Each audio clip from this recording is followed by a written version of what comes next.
So, the Chicago Bears just made the absolute worst trade in team history. The Bears just traded Justin Fields to the Pittsburgh Steelers for an absolutely ridiculous sixth-round draft pick that could possibly turn into a fourth. I don't care.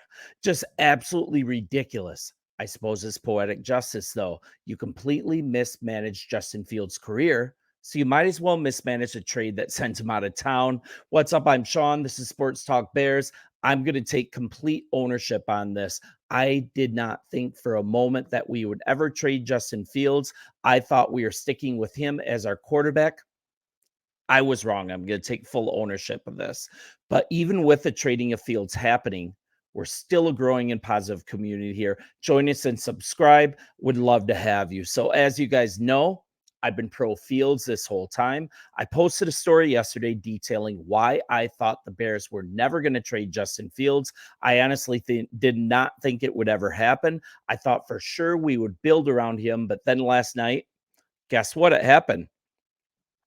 I'll wholeheartedly support any quarterback that we choose because I love the Bears. But man, I do not agree with this one at all. And I got so many actually over the top nasty responses. I decided to take down the story because there's just no room for this here. Man, people are brutal. It's not that serious, people, but I want to have a positive environment here, and I'm not going to stand for that. But I do have one shout out. Jeff, you gave a guarantee that we'd be drafting Caleb. I said the opposite. You were absolutely right, my friend. Well done. You were right and I was wrong. So well done. I still feel that although incredibly talented, though, Caleb Williams, he has a lot of growing up to do. And I haven't been impressed with what I've seen on a personal level. The painting of obscenities on his nails, the documented lack of leadership as his team imploded last year, the pouting, the not showing up to speak to the media after big losses, the nonsense with the medicals at the combine. But you know what? I'm going to trust our staff that it's been put together, that all of this has been known, and that they believe they can coach this kid up and work past his flaws. They certainly believe in his talent. I've never quite disputed his talent on this show. I just dispute that he's the one for us, that he is our franchise quarterback, that he's a generational talent, because that involves this as well. But I'm going to trust something. He's an imperfect young man. He can mature and grow under the proper leadership and the proper mentorship. To the Chicago Bears coaching staff, it's time to coach and do something great here with a huge football talent. Coach him up. Get this where it should be. I will own something. I was wrong about the outcome. The Bears did in fact trade Justin Fields. Yep, it's done. But my issue isn't centered on trading Justin. I mean, they made their choice, but they fully mismanaged getting it done. That's what should be talked about, and that's what I'm going to talk about. Sorry, I've been sick. So sorry, I had to take a drink. My view isn't that Fields is better than Caleb. Actually, the opposite might be true. It doesn't matter who's better in my eyes. My take is due to the fact that we could win with Fields, and the proceeds of trading that number one pick, that would have put together such a good team that virtually any quarterback could win with it. It was a chance to put something special together. But guess what? Poles still had his plan. Didn't care what anyone outside of Hallis Hall thinks, including myself, obviously. Poles thought differently, and on that decision, I'm going to trust him. I still think he's a great GM. I'm going to move on now. I'm going to invite you to come with me, but I also wanted to state my take on this clearly so you understand it. So let's look at this. I'm going to shift gears and look at this objectively. What do we have here right now as it stands? A pair of truly elite wide receivers in DJ Moore and Keenan Allen. The offensive line, it's stabilized. It's shored up with versatile pieces. Shane Waldron, he's a proven and versatile play caller. He'll run the McVay offense the way it's meant to be run. Getsy, he was still terrible. I'm going to stand by that as well, and so should you. Plus, a top 5 defense with the best secondary in the game. We also still have $34 million in cap room. We're not done spending the number 1 and the number 9 picks in the draft. The only thing I know for sure, as a team, the Bears did a huge disservice to Justin Fields, and now we're just needing to start over. The good thing, though, it appears the same mistake won't be made. When Caleb Williams arrives in town, he'll have a team waiting for him that's ready to win right now. If he is a franchise quarterback, the can't miss prospect that many believe he is, the generational talent, then this is going to be done correctly. So, what do the Bears need to do?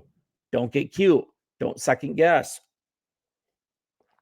Now that Fields is gone, just take the consensus number one. We need to take Caleb Williams.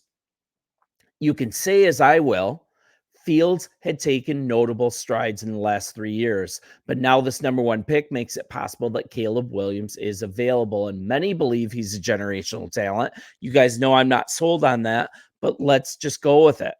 So, regardless of what myself and so many others feel, this front office, this coaching staff, they are with the team in Fields every single day through every workout. They've developed personal relationships with him. They know him back to front, top to bottom. If they believe that he's not the answer, I'll defer to them. I'll support the new quarterback. I'm going to defer to them knowing that they know better than I do, but I still stand with my opinion on this. They chose between trading the pick for a haul, drafting Ohio State wideout Marvin Harrison Jr., who I believe is truly the generational talent in this draft. They're going to forego that. They're going to not set up for the future through the draft or around building around Fields. They're not going to do that. They must see Caleb is worth it and that he'll be the franchise quarterback we've never had as a franchise. So you know what? I'm going to trust them until proven otherwise. So let's look at this trade compensation. This is a real problem. Sam Howell, he just got traded to Seattle, exchanged a 4th and 6th round pick for a 3rd and 5th. Okay, but still a way better trade than what we got for Fields. Just unbelievable. The Steelers, they traded Kenny Pickett. He's been terrible, I might add. It's not even a question that he's been worse than Fields. In a trade announced Saturday, man, I have to take a drink. This annoys me so much. The Steelers will receive a 2024 third round pick, number 98. 2 2025 7th round picks for Pickett, and a 2024 4th round pick, number 120. The deal is pending a physical, a vastly better return. Polls, he played chicken with Fields and he missed. Atlanta, they even sent former 3rd round selection Desmond Ridder to the Arizona Cardinals in exchange for 4th year wide receiver Rondale Moore. He has some pop. He has had some good games. Man, I would even prefer that. Why did we wait so long? Why were we not aggressive? And then why do we do the trade right now for almost nothing?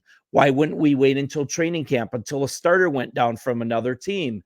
Is it possible this trade was completely botched? Or perhaps something else is true. Maybe the NFL sees Justin Fields as a great athlete, but they aren't sold on him as a quarterback. And this was all Poles was going to get. If that's true, I fully disagree. I think he's going to be a great quarterback still.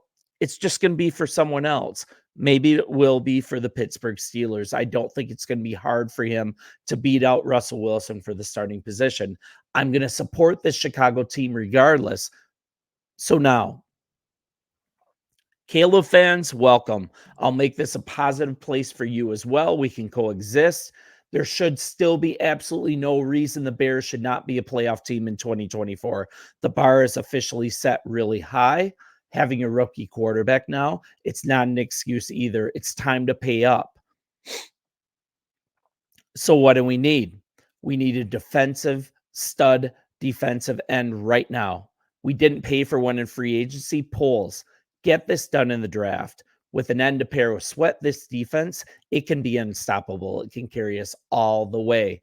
Also, this is the deepest draft we've seen in decades at the wide receiver position. Polls. Get a good one to pair with the two that you have. Get that done. We don't have enough draft resources now to address the offensive line, but it's solid now with multiple rotational pieces, a solid starting center for now, a decent left tackle in Braxton Jones, and a great right tackle in Darnell Wright. Plus Tevin Jenkins, he's a nice piece. if he can stay healthy. Now we have the rotational pieces to compensate for that. Making this choice means the staff in the front office, they believe the offensive line is fixed. It better be. You keep a head coach who had his flaws. I really like Coach Flus, but you better rewrite on that choice as well. The expectations are now raised. The strategy and genius level label polls has been given. It's now going to be tested. My hope and support is going to be that all of this is not only going as planned, but the plan is the right one. Bear down. I love this team. Let's go to work. I want to take full ownership of areas that I've been wrong, but hey, that's going to happen. Let's move forward as a positive community here. I really appreciate you guys. You guys are everything. Bear down, and we'll talk soon. See ya.